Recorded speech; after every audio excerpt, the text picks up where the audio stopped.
হযরত আবু হুরায়রা রাদিয়াল্লাহু আনহু থেকে বর্ণিত,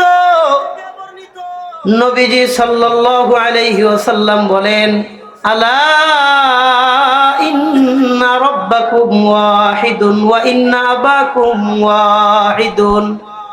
নবীজি বলেন, তোমরা পৃথিবীর সমস্ত মানুষ শুনে রাখো, তোমাদের রব একজন। বলেন, পৃথিবীর সমস্ত মানুষের রব কে? পৃথিবীর সমস্ত দেশের মানুষের রব কে? নবী বললেন, আলা ইন্না রাব্বাকুম ওয়াহিদুন ওয়া ইন্না আবাকুম ওয়াহিদুন। পৃথিবীর সমস্ত মানুষের রব একজন, তোমাদের সকলের বাবাও একজন।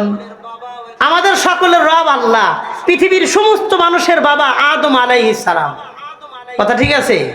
রব আল্লাহ, আমাদের সমস্ত মানুষের সকলের বাবা আদম আলাইহিস সালাম। নবী বলেন, লা ফাযলা লি আরাবিয়্যিন আলা আজামিয়্যিন ওয়ালা লি আজামিয়্যিন আলা আরাবিয়্যিন।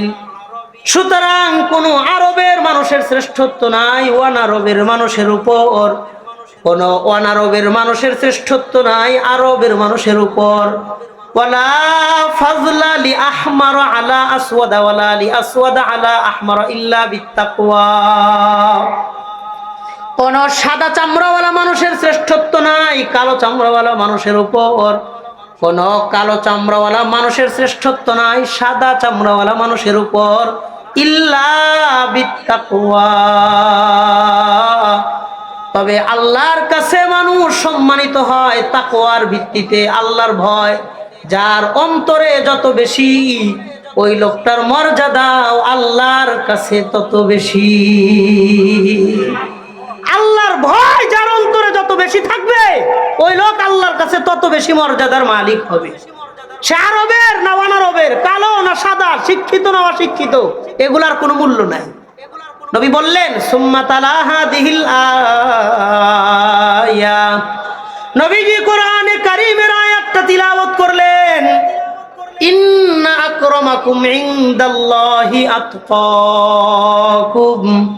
তোমাদের মধ্যে যার অন্তরে আল্লাহর ভয় যত বেশি থাকবে, ওই লোকটার মর্যাদা আল্লাহর কাছে তত বেশি হবে। নবী বলেন, আলা ইন্নাত তাকওয়া হাহুনা ওয়া ইউশিরু ইলা সাদরিহি সালাসা মাররাত। নবী বললেন, তাকওয়া মানুষের অন্তরে থাকে, তাকওয়া মানুষের অন্তরে থাকে, তাকওয়া মানুষের এই জায়গায় থাকে, অন্তরে থাকে। তার মানে আল্লাহর ভয় মানুষের পোশাকের মধ্যে থাকে না, আল্লাহর ভয় মানুষের সার্টিফিকেটের মধ্যে থাকে না, আল্লাহর ভয় থাকে মানুষের অন্তরে। কোন একজন আলেম যদি জুব্বা পরে আল্লাহরে ভয় না করে, আর একজন রিকশাওয়ালা যদি আল্লাহরে ভয় করে, আল্লাহর কসম ওই আলেমের তুলনায় ওই রিকশাওয়ালার মর্যাদা আল্লাহর কাছে বেশি। কারণ আল্লাহর ভয় কারো পোশাকে থাকে না, অন্তরে থাকে। কোন কলেজ ভার্সিটির ছেলে যদি মুত্তাকি হয়, আল্লাহকে ভয় করে, আর কওমি মাদ্রাসার ছাত্র যদি আল্লাহরে ভয় না করে, অন্যায় অপরাধের সাথে জড়িয়ে যায়, ওই কলেজ ভার্সিটির ছাত্রর মূল্যায়ন আল্লাহর কাছে বেশি।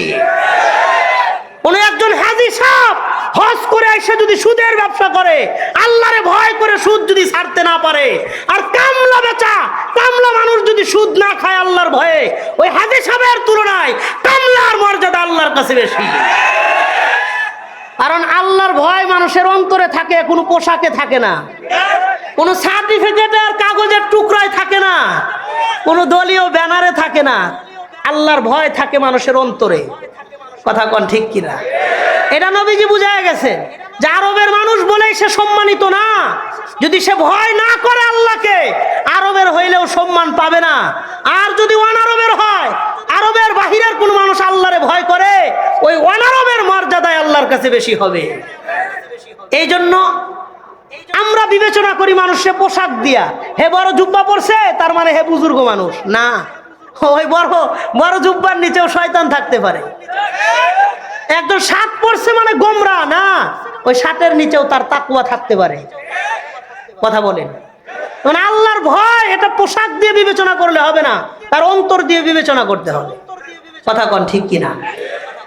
নবীজি বললেন, তোমরা আল্লাহরে ভয় করবা। আল্লাহর ভয় পোশাকে থাকে না, মাথায় টুপি থাকলে হাজী সাহেব বাবার কোনো কারণ নয়। মসজিদে মুসল্লিরাও তো চোরও তো চুরি করতে। এই জন্য মসজিদে আইলেই সে ভালো, এই সার্টিফিকেট দিবা না, ও আল্লাহর ভয় অন্তরে থাকে। কথাটা বুঝতে পারছেন সবাই? এরপরে নবীজি সাল্লাল্লাহু আলাইহি সাল্লাম বলে, শোনো, ফালা তাহাসাদু ওয়ালা তানাজাসু ওয়ালা তাদাবারু ওয়ালা তাবাগাদু। তোমরা মুসলমানের মধ্যে হিংসা করবা না, বিদ্বেষ লালন করবা না। ওয়ালা তানাজাসু, একজন আরেকজনকে তোমরা ধোঁকা দিবা না। এক নাম্বার, মুসলমানের সাথে হিংসা করবা না। দুই নাম্বার, মুসলমানকে ধোঁকা দিবা না। ওয়ালা তাদাবারু, পিছনে বসে গীবত করবা না। ওয়ালা তাবাগাদু, বিদ্বেষ চর্চা তোমরা করবা না। ওয়ালা ইয়াবিউ বাযুকুম আলা বাইই বায, একজনের বেচা কেনার উপর আরেকজন বেচা কেনা করবা না। ওয়াকুনু ইবাদাল্লাহি ইখওয়ানা, মুসলমান সমাজের মধ্যে ভাই ভাই হিসেবে তোমরা বসবাস করবা। আল মুসলিমু আখুল মুসলিম, একজন মুসলমান সে আরেকজন মুসলমানের ভাই ভাই। মুসলমানের ভাই ভাই, এটা নবীজির কথা। আল মুসলিমু আখুল মুসলিম। এরপরে নবীজি বললেন, শোনো, ফালইউবাল্লিগুশ শাহিদুল গায়বা, আমি তোমাদেরকে এই 23 বছরে যে শরীয়ত তোমাদের কাছে রেখে গেলাম, আমার শরীয়তকে তোমরা মানুষ পর্যন্ত পৌঁছায় দিবা। দিনের একটা আয়াত, একটা হাদিস, একটা বাণী হইলেও তোমরা আরেকজন পর্যন্ত পৌঁছায়া দিবা। একটা আয়াত, একটা বাণী, একটা হাদিস হইলেও আরেকজনের কাছে দিনের দাওয়াত পৌঁছায়া দিবা। নবীজি এটা বলে গেলেন। তার মানে নবীজি বললেন, আমি চলে যাব। তারাক্তু ফিকুম আমরাইন, তোমাদের মাঝে দুইটা জিনিস আমি রাইখা চলে যাব। দুইটা জিনিস। বলেন কয়টা জিনিস? নবী বললেন, তারাক্তু ফিকুম আমরাইন লান তাদিল্লু মা তামাসসাকতুম বিহিমা কিতাবাল্লাহ ওয়া সুন্নাতা রাসূলি। আমি তোমাদের মাঝ থেকে বিদায় নিয়ে চলে যাব, তবে তোমাদের মাঝে দুইটা জিনিস রেখে যাব। তোমরা যতদিন পর্যন্ত এই দুইটা জিনিস ধরে রাখবে, কিয়ামত পর্যন্ত তোমাদেরকে কেউ গোমরাহ করতে পারবে না। এক নাম্বার, কিতাব আল্লাহ, আল্লাহর কোরআন তোমাদের মাঝে রেখে গেলাম। দুই নাম্বার, সুন্নাত রাসূলি, আমি নবীর সুন্নত হাদিস তোমাদের মধ্যে রেখে গেলাম। আমার আয়াত আর হাদিস তোমরা অন্য মানুষ পর্যন্ত পৌঁছায়া দিবা। তোমরা আরেকজনদের কাছে, যারা উপস্থিত নাই, অনুপস্থিত মানুষের কাছে পৌঁছায়া দিবা। নবীজি সাহাবা ইকরামদের কাছে দায়িত্ব হস্তান্তর করলেন যে আমার এই রিসালতের দায়িত্ব তোমরা পালন করবে, আমি চলে যাব। এরপরে সাহাবা ইকরাম দিনের এই দাওয়াত, কোরআন আর হাদিস পৃথিবীর পথে প্রান্তরে আনাচে কানাচে কিভাবে পৌঁছায়া দিয়েছেন, আমি একটা কিতাব থেকে শুধু একটা সামারা আপনাদেরকে শোনাই। তারিখুল ইসলাম শাহ নুজিবাবাদী রাহিমাহুল্লাহ, ইতিহাসের একটা বিশাল বড় কিতাব। এই কিতাবের 3 নম্বর খণ্ডের 34 নম্বর পৃষ্ঠায় তিনি বলেন, নবীজি যখন দায়িত্ব দিছে যে আমার এই রেখে যাওয়া দিন তোমরা পৃথিবীর আনাচে কানাচে পৌঁছায় দিবা, তোমাদেরকে এই দায়িত্ব দিয়ে গেলাম। উকবা বিন নাফি রাদিয়াল্লাহু আনহু 22 বছরের তাগড়া নওজোয়ান এক সাহাবী, 22 বছর বয়স, 22। তিনি বিদায় হজে মক্কা থেকে হিজরত করে আফ্রিকা মহাদেশে চলে আসলেন। নবীজি দিনের দাওয়াত দিতে বলেছেন, দিনকে আমানত হিসেবে দুনিয়াতে রাইখে গেছেন, এই আমানত পৌঁছাইতে হবে। 22 বছরের একজন নওজোয়ান সাহাবী উকবা বিন নাফি রাদিয়াল্লাহু আনহু আফ্রিকা মহাদেশে আসছেন। 22 বছর, 40 বছর তিনি আফ্রিকা মহাদেশে দিনের দাওয়াতের কাজ করেছেন। সুবহানাল্লাহ। কই মক্কা মদিনা, কই আফ্রিকা, 40 বছর দিনের দাওয়াত দিয়েছেন। 40টা বছর, 22 বছর বয়সে হিজরত করছেন, 40 বছর ওইখানে গিয়ে দাওয়াত দিয়েছেন। ওনার বয়স কত? কথা বলেন। 62 বছর বয়সে পুরা আফ্রিকা মহাদেশে তিনি 40 বছর দাওয়াত দিয়েছেন। এই জন্য সারা বিশ্বের যত মহাদেশে যত মসজিদ আছে, আফ্রিকা মহাদেশে আজ পর্যন্ত মসজিদের সংখ্যা বেশি। এমন ছোট ছোট বহু দেশ আছে 99% 100% মুসলমান। তারা একজন সাহাবীর কোরবানির বদৌলতে 40 বছর তিনি আফ্রিকা মহাদেশে দিন প্রচার করলেন। যখন বয়স 62, বৃদ্ধ হয়ে গেছে, আফ্রিকা মহাদেশের ঠিক পশ্চিম পাশে আটলান্টিক মহাসাগর, সুবিশাল মহাসাগর আটলান্টিক মহাসাগর। যে আটলান্টিক মহাসাগর এক পাশ থেকে আর এক পাশে বিমান দিয়ে যাইতে সময় লাগে 8 ঘন্টা। কয় ঘন্টা? বাংলাদেশের শাহজালাল আন্তর্জাতিক এয়ারপোর্ট থেকে সৌদি আরবে যাইতে সময় লাগে 6 ঘন্টা। আটলান্টিক মহাসাগরের পূর্ব পাশ থেকে পশ্চিম পাশে বিমান দিয়ে যাইতে সময় লাগে 8 ঘন্টা। এই সুবিশাল মহাসাগর বানাইছেন কে? তিনি আটলান্টিক মহাসাগরের কিনারায় ঘোড়ার উপরে বসা, ঘোড়ার পাও দুইটা সামনের পানির মধ্যে নামায় দিছে সাগরের কিনারায়, ঘোড়ার লাগামটা ধরছে হাতের মধ্যে নিয়ে বলে, আল্লাহ ফালাউ ইন্নী কুনতু আহাদান আ'লামু আহাদান আন্না ওয়ারাআহু আহাদা। আল্লাহ, আমি যদি জানতাম এই আটলান্টিক মহাসাগরের ওই পারে একজন মানুষ আছে, এটা যদি আমি জানতে পারতাম, এনিহাও যে কোনো ভাবে এই সাগর পাড়ি দিয়া আমি ওই এক ব্যক্তির কাছে কালিমার দাওয়াত পৌঁছানোর জন্য চলে যাইতাম। আল্লাহ তাআলা কোরআনে কারীমের একটা আয়াতে বলেন, বিসমিল্লাহির রহমানির রহিম, ওয়া ইন তাউদ্দু নি'মাতাল্লাহি লা তুহসুহা। আল্লাহ বলেন, আমি পৃথিবীতে দুনিয়াতে এই পরিমাণ নিয়ামত দিয়ে রাখছি, পৃথিবীর সমস্ত মানুষ যদি আল্লাহর নিয়ামত গুলারে একটা একটা করে গণনা শুরু করে, পৃথিবীর হায়াত শেষ হইয়া কিয়ামত চলে আসবে, আল্লাহর নিয়ামত গুলা মানুষ গণনা করে কোনো দিন শেষ করতে পারবে না। তো এই আয়াত থেকে জানলাম দুনিয়াতে আল্লাহর নিয়ামতের সংখ্যা কত? বলেন অগণিত। কত? অগণিত, যা মানুষ গণনা করে কোনো দিন শেষ করতে পারবে না। এই অসংখ্য অগণিত নিয়ামতের মধ্যে সবচাইতে দামি, সবচাইতে বড়, সবচাইতে মূল্যবান নিয়ামত কোনটা?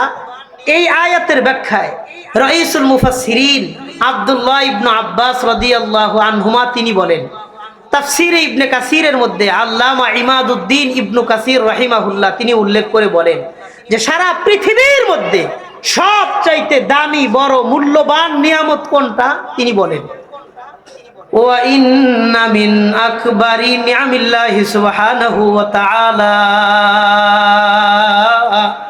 ওয়া হুয়াল ঈমান। আল্লাহ দুনিয়াতে মানুষকে যত নিয়ামত দিয়েছেন সবচাইতে দামি, বড়, মূল্যবান নিয়ামতটার নাম হলো ঈমান। বলেন সুবহানাল্লাহ। আজকের এই মাহফিলে আমরা যারা আইছি বইছি, বলেন তো আমাদের সবাইকে ঈমানের মতন মহা দৌলত দিয়া দুনিয়াতে একটা মুসলিম পরিবারে আমারে আপনারে পাঠাইছেন কে? আল্লাহ। কোনদিন আমি আপনি আল্লাহর কাছে ঈমান চাইছিলাম? একটা দরখাস্ত লিখছিলাম? মায়ের পেটে থাকা অবস্থায় একটা ফর্ম পূরণ করে আসছিলাম? না, শুধুই দয়া করে, মায়া করে, ভালোবেসে, মোহাব্বত করে আমাদের মতন অযোগ্য গুনাহগার মানুষকে ঈমানের মতন মহা দৌলত দিয়া দুনিয়াতে পাঠাইছেন কে? আল্লাহ তো আমরারে ঈমান দিয়েছে, আমরাও পাইছি। এখন এই ঈমানটা নিয়ে কবর পর্যন্ত যাওয়ার দরকার আছে না নাই? আল্লাহ ঈমান দেওয়ার পরে যদি আমি ঈমানটা নিয়ে কবরে যাইতে না পারি, হাসরের মাঠে মুমিনের কাতারে নিজেরে যদি দাঁড় করাইতে না পারি, সম্পূর্ণ দোষ দায়ভার আমাদের। এখানে আল্লাহর কিচ্ছু করার নাই। কথা বলেন?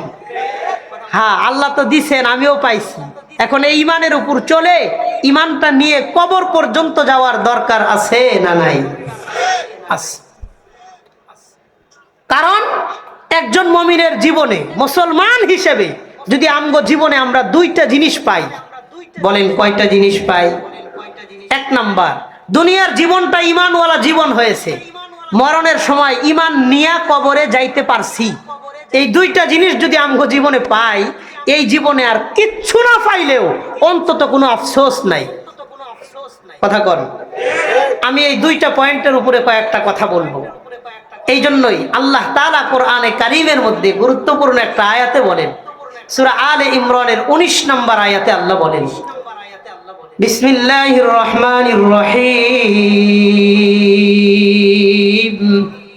ইন্নাদ দীনা ইনদাল্লাহিল ইসলাম।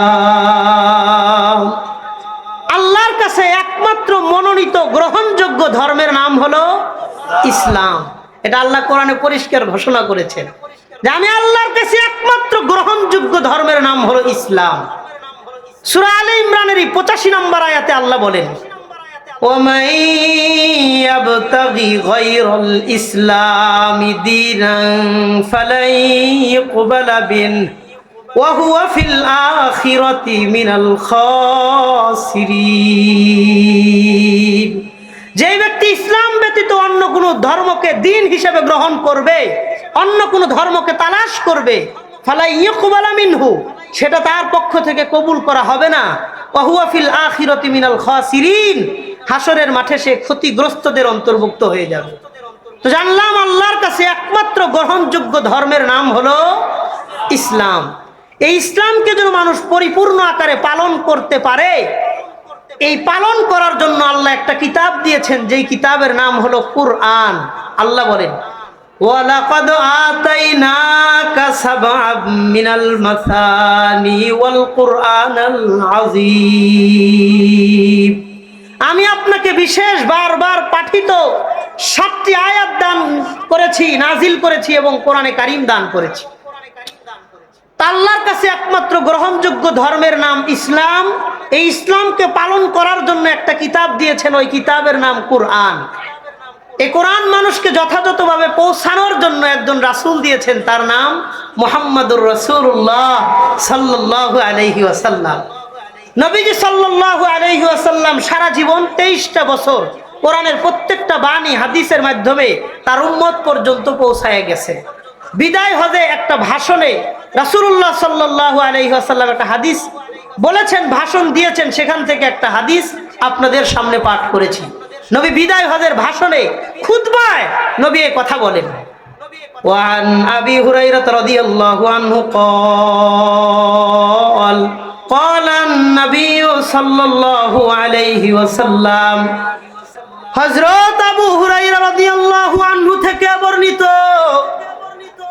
নবীজি সাল্লাল্লাহু আলাইহি ওয়াসাল্লাম বলেন, আলা ইন্না রাব্বাকুম ওয়াহিদুন ওয়া ইন্না আবাকুম ওয়াহিদুন।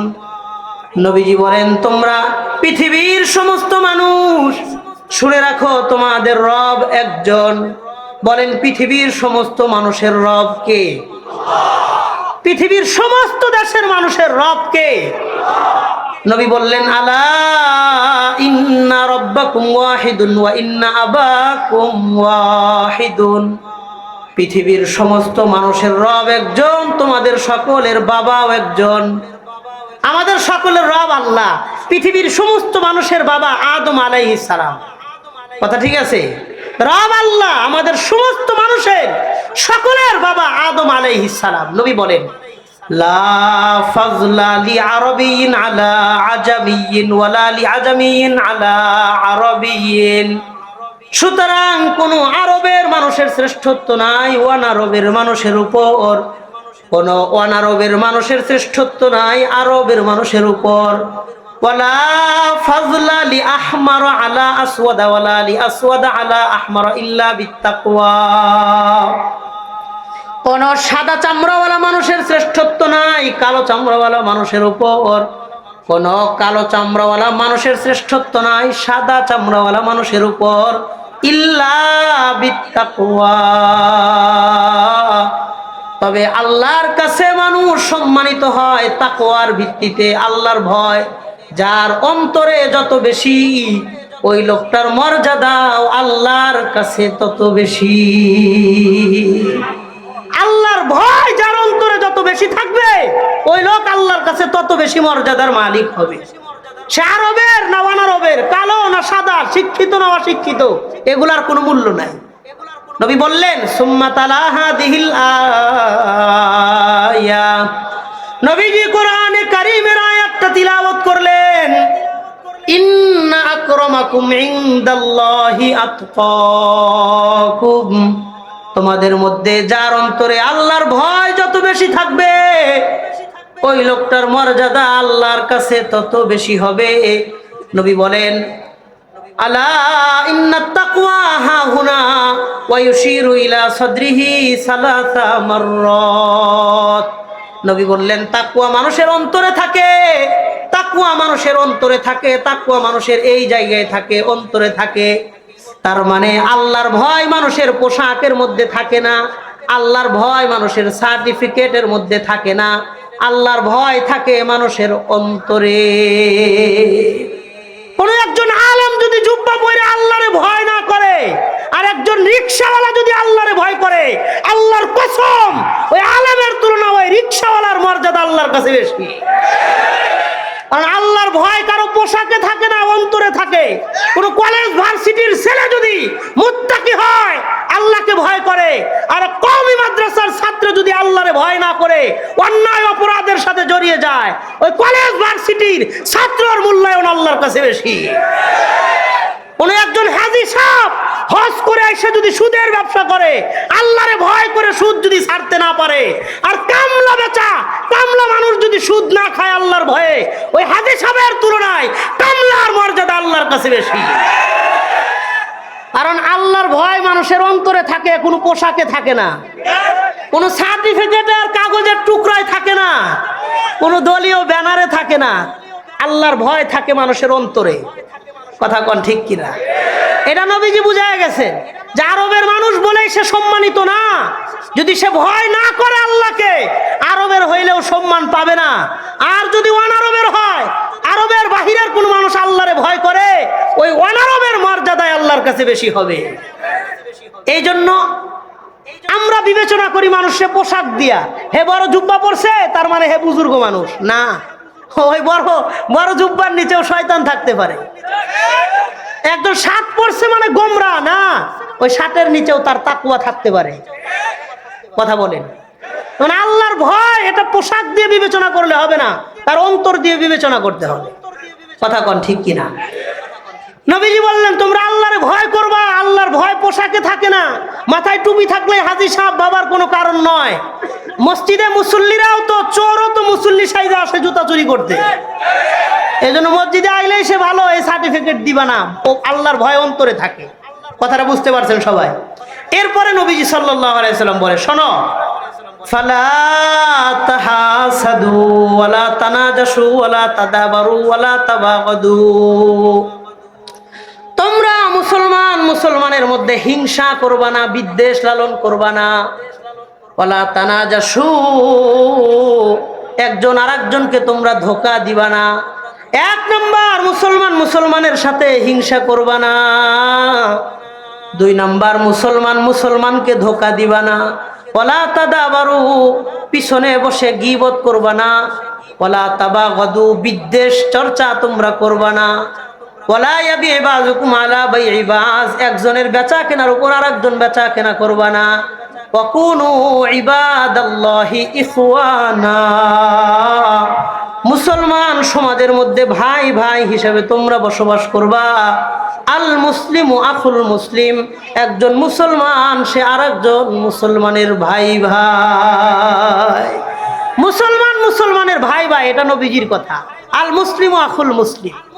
এরপরে নবীজি বললেন, শোনো, ফালইউবাল্লিগুশ শাহিদুল গায়বা, আমি তোমাদেরকে এই 23 বছরে যে শরীয়ত তোমাদের কাছে রেখে গেলাম, আমার শরীয়তকে তোমরা মানুষ পর্যন্ত পৌঁছায় দিবা। দিনের একটা আয়াত, একটা হাদিস, একটা বাণী হইলেও তোমরা আরেকজন পর্যন্ত পৌঁছায়া দিবা। একটা আয়াত, একটা বাণী, একটা হাদিস হইলেও আরেকজনের কাছে দিনের দাওয়াত পৌঁছায়া দিবা। নবীজি এটা বলে গেলেন। তার মানে নবীজি বললেন আমি চলে যাব। তারাকতু ফিকুম আমরাইন, তোমাদের মাঝে দুইটা জিনিস আমি রাইখা চলে যাব। দুইটা জিনিস। বলেন কয়টা জিনিস? নবী বললেন তারাকতু ফিকুম আমরাইন লান তাদিল্লু মা তামাসসাকতুম বিহিমা কিতাবাল্লাহ ওয়া সুন্নাত রাসূলি। আমি তোমাদের মাঝ থেকে বিদায় নিয়ে চলে যাব, তবে তোমাদের মাঝে দুইটা জিনিস রেখে যাব। তোমরা যতদিন পর্যন্ত এই দুইটা জিনিস ধরে রাখবে, কিয়ামত পর্যন্ত তোমাদেরকে কেউ গোমরাহ করতে পারবে না। এক নাম্বার কিতাব আল্লাহ, আল্লাহর কোরআন তোমাদের মাঝে রেখে গেলাম। 2 নাম্বার সুন্নাত রাসূলি, আমি নবীর সুন্নত হাদিস তোমাদের মধ্যে রেখে গেলাম, আমার আয়াত আর হাদিস তোমরা অন্য মানুষ পর্যন্ত পৌঁছায়া দিবা। তোমরা আরেকজনদের কাছে যারা উপস্থিত নাই, অনুপস্থিত মানুষের কাছে পৌঁছায়া দিবা। নবীজি সাহাবা ইকরামদের কাছে দায়িত্ব হস্তান্তর করলেন যে আমার এই রিসালতের দায়িত্ব তোমরা পালন করবে, আমি চলে যাব। এরপরে সাহাবায়ে কেরাম দ্বীনের এই দাওয়াত কোরআন আর হাদিস পৃথিবীর পথে প্রান্তরে আনাচে কানাচে কিভাবে পৌঁছায় দিয়েছেন, আমি একটা কিতাব থেকে শুধু একটা সামারা আপনাদেরকে শোনাই। তারিখুল ইসলাম শাহ নুজিবাবাদী রাহিমাহুল্লাহ, ইতিহাসের একটা বিশাল বড় কিতাব। এই কিতাবের 3 নম্বর খণ্ডের 34 নম্বর পৃষ্ঠায় তিনি বলেন, নবীজি যখন দায়িত্ব দিছে যে আমার এই রেখে যাওয়া দিন তোমরা পৃথিবীর আনাচে কানাচে পৌঁছায় দিবা, তোমাদেরকে এই দায়িত্ব দিয়ে গেলাম। উকবা বিন নাফি রাদিয়াল্লাহু আনহু 22 বছরের তাগড়া নওজোয়ান এক সাহাবী, 22 বছর বয়স, 22। তিনি বিদায় হজে মক্কা থেকে হিজরত করে আফ্রিকা মহাদেশে চলে আসলেন। নবীজি দ্বীনের দাওয়াত দিতে বলেছেন, দ্বীনকে আমানত হিসেবে দুনিয়াতে রেখে গেছেন, এই আমানত পৌঁছাইতে হবে। 22 বছরের একজন নওজোয়ান সাহাবী উকবা বিন নাফি রাদিয়াল্লাহু আনহু আফ্রিকা মহাদেশে আসছেন। 22 বছর, 40 বছর তিনি আফ্রিকা মহাদেশে দ্বীনের দাওয়াতের কাজ করেছেন। সুবহানাল্লাহ। কই মক্কা মদিনা, কই আফ্রিকা, 40 বছর দ্বীনের দাওয়াত দিয়েছেন। 40টা বছর, 22 বছর বয়সে হিজরত করছেন, 40 বছর ওইখানে গিয়ে দাওয়াত দিয়েছেন। ওনার বয়স কত কথা বলেন? 62 বছর বয়সে পুরা আফ্রিকা মহাদেশে তিনি 40 বছর দাওয়াত দিয়েছেন। এই জন্য সারা বিশ্বের যত মহাদেশে যত মসজিদ আছে, আফ্রিকা মহাদেশে আজ পর্যন্ত মসজিদের সংখ্যা বেশি। এমন ছোট ছোট বহু দেশ আছে 99% 100% মুসলমান। তারা একজন সাহাবীর কোরবানির বদৌলতে 40 বছর তিনি আফ্রিকা মহাদেশে দ্বীন প্রচার করলেন। যখন বয়স 62, বৃদ্ধ হয়ে গেছে, আফ্রিকা মহাদেশের ঠিক পশ্চিম পাশে আটলান্টিক মহাসাগর, সুবিশাল মহাসাগর আটলান্টিক মহাসাগর। যে আটলান্টিক মহাসাগর এক পাশ থেকে আর এক পাশে বিমান দিয়ে যাইতে সময় লাগে 8 ঘন্টা। কয় ঘন্টা? বাংলাদেশের শাহজালাল আন্তর্জাতিক এয়ারপোর্ট থেকে সৌদি আরবে যাইতে সময় লাগে 6 ঘন্টা। আটলান্টিক মহাসাগরের পূর্ব পাশ থেকে পশ্চিম পাশে বিমান দিয়ে যাইতে সময় লাগে 8 ঘন্টা। এই সুবিশাল মহাসাগর বানাইছেন কে? তিনি আটলান্টিক মহাসাগরের কিনারায় ঘোড়ার উপরে বসা, ঘোড়ার পাও 2টা সামনের পানির মধ্যে নামায় দিছে সাগরের কিনারায়, ঘোড়ার লাগামটা ধরছে, হাতের মধ্যে নিয়ে বলে, আল্লাহ ফালাউ ইন্নী কুনতু আহাদান আ'লামু আহাদান আন্না ওয়ারাআহু আহাদা। আল্লাহ, আমি যদি জানতাম এই আটলান্টিক মহাসাগরের ওই পারে একজন মানুষ আছে, এটা যদি আমি জানতে পারতাম, এনিহাও যে কোনো ভাবে এই সাগর পাড়ি দিয়া আমি ওই এক ব্যক্তির কাছে কালিমার দাওয়াত পৌঁছানোর জন্য চলে যাইতাম। ওই সময় পৃথিবী প্রযুক্তিগত এত উন্নত ছিল না, নিজের আশপাশটারাই নিজের দুনিয়া মনে করত। এই আটলান্টিক মহাসাগর পাড়ি দিলে 8 ঘন্টা বিমান দিয়ে গেলে পরে হয় আমেরিকা। আটলান্টিকের ওই পারে আফ্রিকা, আটলান্টিক সাগর পাড়ি দিলে হয় আমেরিকা। তিনি এই সাগরের কিনারায় গিয়া বলে, আল্লাহ, আমি যদি জানতাম এই সাগরের ওই পারে একজন মানুষ আছে, একজন, 8 ঘন্টা বিমান দিয়ে যাইতে লাগে, কয় আমি যে কোনো ভাবে এই সাগর পাড়ি দিয়া ওই পারে গিয়া ওই একজনের কাছে কালিমার দাওয়াত পৌঁছানোর জন্য চলে যাইতাম। চোনাচে তিনি তো আর সাগর পাড়ি দিতে পারেন নাই, তিনি সেই জায়গায় মারা গেছেন। আটলান্টিক মহাসাগরের ঠিক পূর্ব পাশে মদিনাতুল আসিফি নামে একটা শহর আছে। ওই মদিনাতুল আসিফিতে আজও পর্যন্ত উকবা বিন নাফি, নামটা মনে রাখেন, 62 বছর বয়সে উকবা বিন নাফি রাদিয়াল্লাহু আনহু ইন্তেকাল করেছেন। আটলান্টিকের কিনারায় মদিনাতুল আসিফিতে তার কবর এখন পর্যন্ত আছে। কোথায় মক্কা, কোথায় মদিনা, আর কোথায় সেই জর্দান? জর্দানে যায় দেখবেন যায়েদ বিন হারেসা, জাফর তাইয়ার, আব্দুল্লাহ বিন রওয়াহা রাদিয়াল্লাহু আনহুম, নবীজির বিখ্যাত 3 জন সাহাবীর কবর আছে। কোথায় মক্কা, কোথায় চীন? চীনে যায় দেখবেন রসুম বিন আব্বাস রাদিয়াল্লাহু আনহুর কবর এখনো চীন দেশে, সেই সাহাবীর কবর এখনো পাওয়া যায়। কোথায় মক্কা, কোথায় তুরস্ক? তুরস্কের সাবেক রাজধানী ইস্তাম্বুল, বর্তমান রাজধানী আঙ্কারা। তুরস্কের সাবেক রাজধানী ইস্তাম্বুলে সাহাবী আবু আইয়ুব আনসারী রাদিয়াল্লাহু আনহু নবীজি মক্কা থেকে হিজরতের পরে মদিনায় যার বাড়িতে 3 দিন মেহমান হিসেবে ছিলেন, আবু আইয়ুব আনসারীর কবর এখনো তুরস্কের সাবেক রাজধানী ইস্তাম্বুলে তার কবর সেখানে পাওয়া যায়। ইরাকে যায় দেখবেন হযরতে আমর ইবনুল আস রাদিয়াল্লাহু আনহুর কবর এখনো ইরাকে পাওয়া যায়। মিশরে যায় দেখবেন হযরতে আব্বাস রাদিয়াল্লাহু আনহুর কবর এখন পর্যন্ত মিশরে পাওয়া যায়। যারা হজ ওমরা করেছেন, মক্কা থেকে 90 কিলোমিটার দূর তায়েফ, জমিন থেকে 6000 কিলোমিটার উপরে, সেখানে যায় 600 কিলোমিটার উপরে যায় দেখবেন সাহাবী আব্দুল্লাহ ইবনে আব্বাস রাদিয়াল্লাহু আনহু রাইসুল মুফাসসিরিন, ওই জায়গায় পাহাড়ের উপরে তার কবর এখন পর্যন্ত পাওয়া যায়। ওই জায়গায় গেট লেখা আছে বাবু আব্দুল্লাহ ইবনে আব্বাস রাইসুল মুফাসসিরিন, আব্দুল্লাহ ইবনে আব্বাসের কবর সেখানে পাওয়া যায়। দামেস্কে যায় দেখবেন বেলাল হাবশী রাদিয়াল্লাহু আনহুর কবর এখনো দামেস্কের জমিনে পাওয়া যায়। বসরায় যায় দেখবেন হযরত আনাস রাদিয়াল্লাহু আনহুর কবর পাওয়া যায়। কুফায় যায় দেখবেন হযরত আলী কাররামাল্লাহু ওয়াজহা রাদিয়াল্লাহু আনহুর কবর কুফার জমিনে এখনো পাওয়া যায়।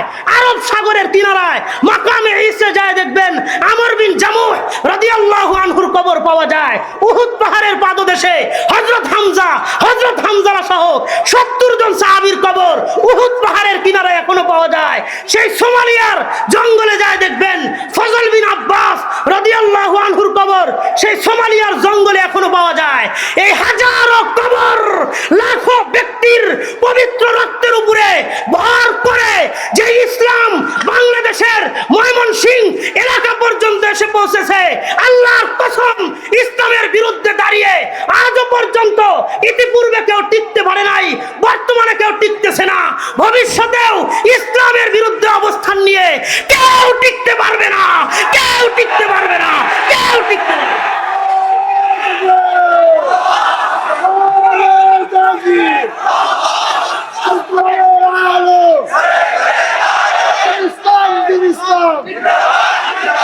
ইসলামের শত্রুরা হুঁশিয়ার সাবধান। তাকবীর, নারে তাকবীর, আল কোরআনের আলম, আল হাদিসের আলম, আরে দিল্লি না ঢাকা, ইনকিলাব ইনকিলাব, ইনকিলাব ইনকিলাব, তাকবীর। মুহতারাম সামেঈন, মুসলমানের জীবন নির্ধারণ করবে কোরআন আর হাদিস। কোরআন আর হাদিস অনুযায়ী আমাদের দেশ চলবে।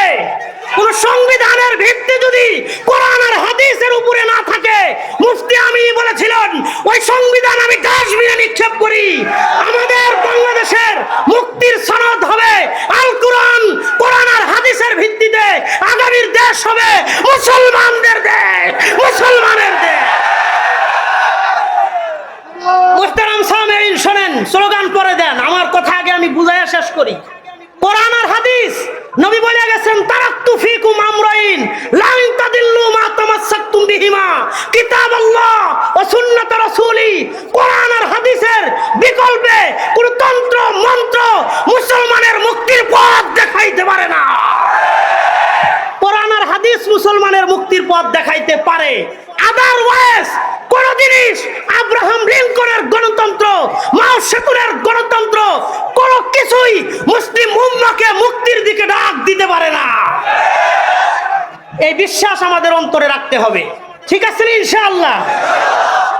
তাই হুজুর আমরা যে এখন গণতন্ত্রের জন্য রাজনীতি করি না, যারা গণতন্ত্র ভিত্তিক ইসলামী দলগুলো করেন তাদের কনসেপশন হলো আমরা বিপদে পড়ে এটা করতেছি, এটা ইসলামের দিক নির্দেশনা পদ্ধতি নয়, এটা তারাও বিশ্বাস করে।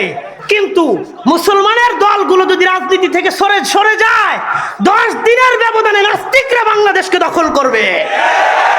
এই জন্য মুসলমানের প্রতিনিধি হিসাবে রাজনীতির ময়দানে বিজ্ঞ ওলামায়ে কেরামদের দরকার আছে না নাই? আছে। বাকি আমাদের চূড়ান্ত স্বপ্ন হলো খেলাফতের স্বপ্ন, কোন নির্বাচনকে কেন্দ্র করে আমাদের কোনো স্বপ্ন নাই। কথা ঠিক আছে ইনশাআল্লাহ? বাকি আমি 2টা আহ্বান এই এলাকার তরুণ প্রজন্মের জন্য রাখতে চাই। এক নাম্বার, আমাদের দেশের জন্য প্রস্তুত হতে হবে। দুই নাম্বার, আমাদের ধর্মের জন্য প্রস্তুত হতে হবে। আমার ডান হাত যদি আমার ধর্ম হয়, বাম হাত হলো আমার দেশ। ডান হাতের যেমন গুরুত্ব আমার কাছে আছে, বাম হাতের গুরুত্ব আমার কাছে আছে। ডান চোখের গুরুত্ব যেমন আমার কাছে আছে, বাম চোখের গুরুত্ব আমার কাছে আছে। আমার দেশের দিকে যদি কেউ হাত বাড়ায়, ওর হাতকে ভেঙে দেওয়া হবে। আমার ধর্মের যদি কেউ চোখ তুলে তাকায়, আমার ধর্মের দিকে যদি কেউ রঙ্গ চোখ নিয়ে তাকায়, ওর চোখ উপড়ে ফেলা হবে। দেশ আর ধর্ম দুইটার জন্য সমস্ত রাজনৈতিক পরিচয় ভেদাভেদ ভুলে গিয়া এক কাতারে আমাদের আসার জন্য তৈরি থাকতে হবে ইনশাআল্লাহ।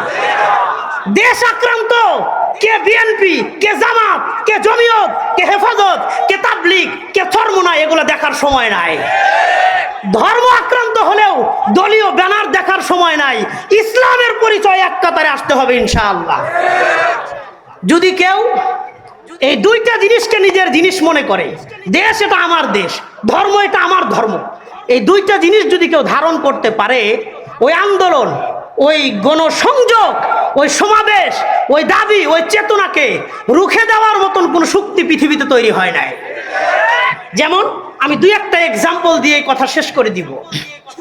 আজ থেকে 425 বছর আগে, 1600 খ্রিস্টাব্দ, ওই সময় ভারতবর্ষকে শাসন করে ব্রিটিশরা, ইস্ট ইন্ডিয়া কোম্পানি। 1600 খ্রিস্টাব্দ থেকে 1857 খ্রিস্টাব্দ পর্যন্ত 257 বছর ভারতবর্ষকে শাসন করেছে ব্রিটিশরা। 1857 সালে যখন সিপাহী বিপ্লব শুরু হয়, তখন ব্রিটিশরা শাহ আব্দুল আজিজ দেহলভী রহিমাহুল্লাহ ভারতবর্ষের মুসলমানদেরকে যখন ভারতবর্ষকে দারুল হরব ঘোষণা করে জিহাদকে ফরজ ঘোষণা করে দিলেন, ফতুয়া দিয়ে দিলেন, সমস্ত দেশের জনগণ, কে হিন্দু, কে মুসলমান, কে বৌদ্ধ, কে খ্রিস্টান, কে চাকমা, ত্রিপুরা, বং, খাসিয়া, চাক, লুসাই, খোই, বুড়ো, মরু, মারমা, চংচইঙ্গাই, মণিপুরা, সাঁওতাল, হাজং, শিখ, সব ধর্মবর্ণের পরিচয় ভেদ করে উপেক্ষা করে যখন ভারতবর্ষের পক্ষে দাঁড়াইল, 257 বছর ব্রিটিশরা ভারতবর্ষ শাসন করার পরেও 1857 খ্রিস্টাব্দে ইংল্যান্ডের রানী ভিক্টোরিয়ার কাছে ক্ষমতা হস্তান্তর করে ভারতবর্ষ থেকে তারা পলায়ন করতে বাধ্য হয়েছিল। 1857 পরে 1947, 90 বছর রানী ভিক্টোরিয়া তিনি ভারতবর্ষের উপরে কর্তৃত্ব বাস্তবায়ন করেছে। এই 1947-এ আবারও যুব সমাজ যখন মাঠে নামছে, ভারত পাকিস্তান নামে দুইটা রাষ্ট্র আলাদা আলাদাভাবে স্বাধীনতা অর্জন করেছে। 1947-এর পরে 1952 ভাষা আন্দোলনের জন্য বাংলাদেশের রফিক, সালাম, বরকত, জব্বার সব মানুষ যখন রাস্তায় নেমেছে, 1952-র ভাষা আন্দোলন সফল আন্দোলন হিসেবে আত্মপ্রকাশ করেছে।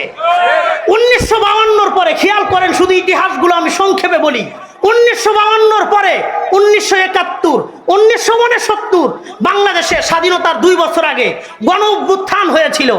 আগরতলায় শেখ মুজিবুর রহমানকে আটক করেছিল পাকিস্তানের আইয়ুব খান। তখন শেখ মুজিব বাংলাদেশে ব্যাপক জনপ্রিয় একজন নেতা। তাকে যখন আইয়ুব খান আগরতলায় গ্রেফতার করেছে, সারা বাংলাদেশ থেকে স্লোগান বের হইল, বঙ্গবন্ধুর মুক্তি চাই, বঙ্গবন্ধুর মুক্তি চাই। এই স্লোগান নিয়ে সারা দেশের মানুষ যখন বাংলাদেশের রাজপথে নেমেছিল, আইয়ুব খান বঙ্গবন্ধুকে আগরতলায় মুক্তি দিয়ে সে পদত্যাগ করতে বাধ্য হয়েছিল। 1969-এর পরে 1971, 9 মাস বাংলার প্রত্যেকটা মানুষ যখন স্বাধীনতা বিপ্লব শুরু করলো, গায়ে গেঞ্জি পরে, মাথায় গামছা বেঁধে, তাদের রাইফেল রেখে, পরনে লুঙ্গি পরে যখন জিহাদ করেছে, যুদ্ধ করেছে, 9 মাস তীব্র আন্দোলনের পরে বাংলার স্বাধীন মানচিত্রকে পাক হানাদার বাহিনী থেকে সিনায় এনে স্বাধীন পতাকা উত্তোলন করতে তারা সফল হয়েছিল। 1971-এর পরে 1990 স্বৈরাচার বিরোধী আন্দোলন শুরু হইল এরশাদের বিরুদ্ধে। 9 বছর লাগাতার আন্দোলনের পরে 1990 এরশাদ স্বৈরা শাসকের পতন হয়েছিল। 1990-এর পরে 1994 তসলিমা খেদাও আন্দোলন শুরু হইল। এক দফায় এক দাবি, তসলিমা তুই কোথায় যাবি?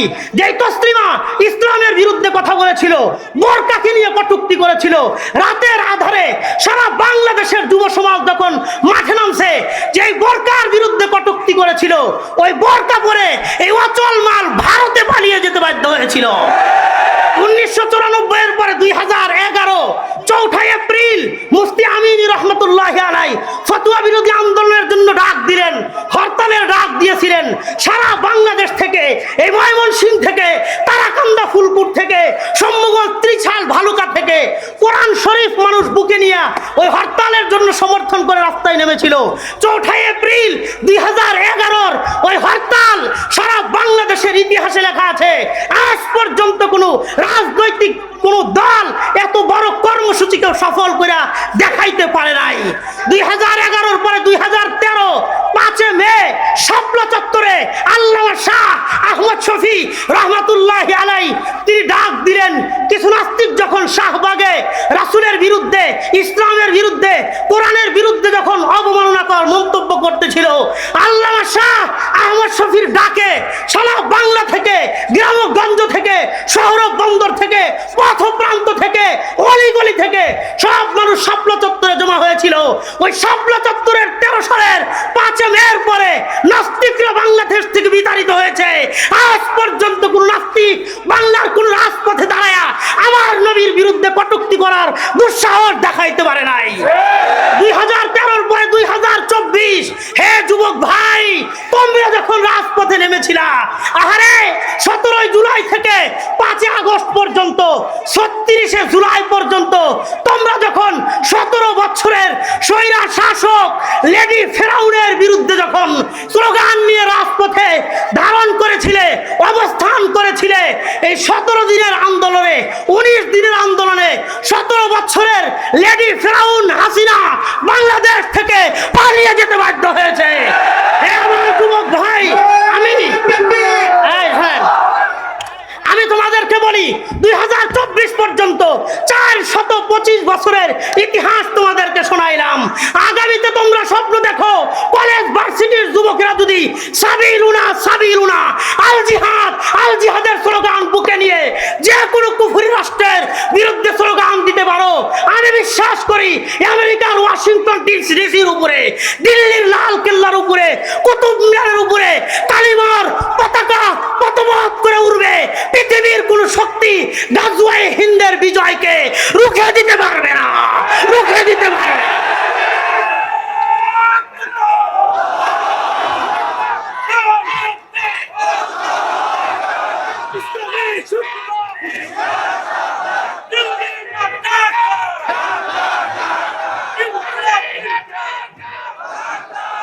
মুহতারাম সামিঈন, শোনেন, 54 বছরে আমরা গণতন্ত্রের মাধ্যমে ইসলামের খেদমত করার চেষ্টা করেছি। সর্বশেষ একটা সুযোগ আসছে, আমরা এবারও চেষ্টা করব, জান প্রাণ দিয়ে চেষ্টা করব আলেম ওলামায়ে কেরামকে ক্ষমতায় নেওয়ার জন্য। কারণ হলো 54 বছরে আমরা একজন আলেমকে প্রধানমন্ত্রী বানাইতে পারি নাই। ইনশাআল্লাহ আমরা চেষ্টা করব ইসলামের পক্ষের শক্তির জন্য। যদি ব্যর্থ হই, আমরা আপনাদেরকে আহ্বান জানাবো জিহাদের চেতনায় বিশ্বাসী হয়ে খেলাফত কায়েমের জন্য রাজপথে নামবো। ভারতকে পরোয়া করার সময় বাংলাদেশের তাওহীদি জনতা থাকবে না। বাংলার স্বাধীন সার্বভৌমত্ব দেশের মধ্যে বসে যারা ভারতের দালালি করবা, এই প্রথম আলো, এই ডেইলি স্টার তোমাদেরকে সাবধান করে দিতে চাই। বাংলাদেশের মধ্যে বসে তোমরা পত্রিকা চালাইলে দেশের দালালি করতে হবে, ভারতের দালালি করতে পারবা না। শরীফ ওসমান হাদিকে যারা হত্যা করেছো, তোমাদের যদি বিচার এই জমিনে না হয়, হাজারো হাদি তৈরি হবে, ইনকিলাব জিন্দাবাদের স্লোগান নিয়ে রাজপথে নামবে। হাদিদেরকে কেউ ঠেকাইতে পারবে না, কেউ ঠেকাইতে পারবে না।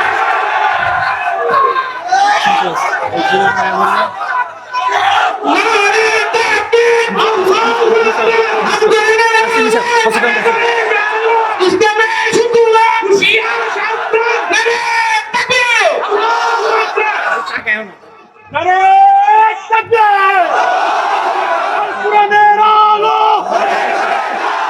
আল হাদিসের আলো, তুই কে আমি কে, তুমি কে আমি কে, তুমি কে আমি কে, দিল্লি না ঢাকা, গোলামি না আজাদি,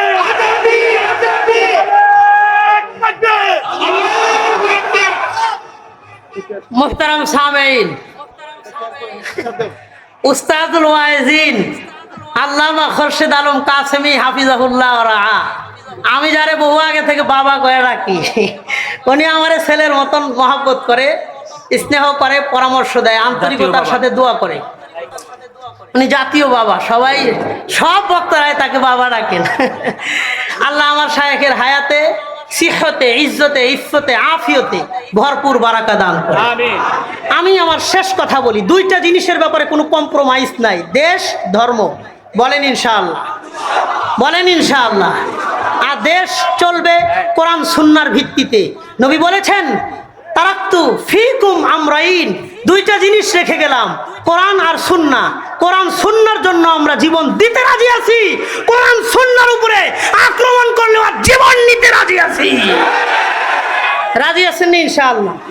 আল্লাহ তাআলা আমাদের সবাইকে কোরআন সুন্নাহ, দেশ ধর্ম, এই চারটে বিষয়ের জন্য সমস্ত রাজনৈতিক পরিচয় ভুলে গিয়ে এক কাতারে থাকার, আল মুসলিম আখুল মুসলিমের চিন্তা চেতনা লালন করে আমাদের এই স্বাধীনতার সার্বভৌমত্বকে রক্ষা করে ইজ্জতের সাথে, গোলামি নয় আজাদির সাথে এই দেশে বসবাসের তৌফিক দান করেন। বলেন আমিন।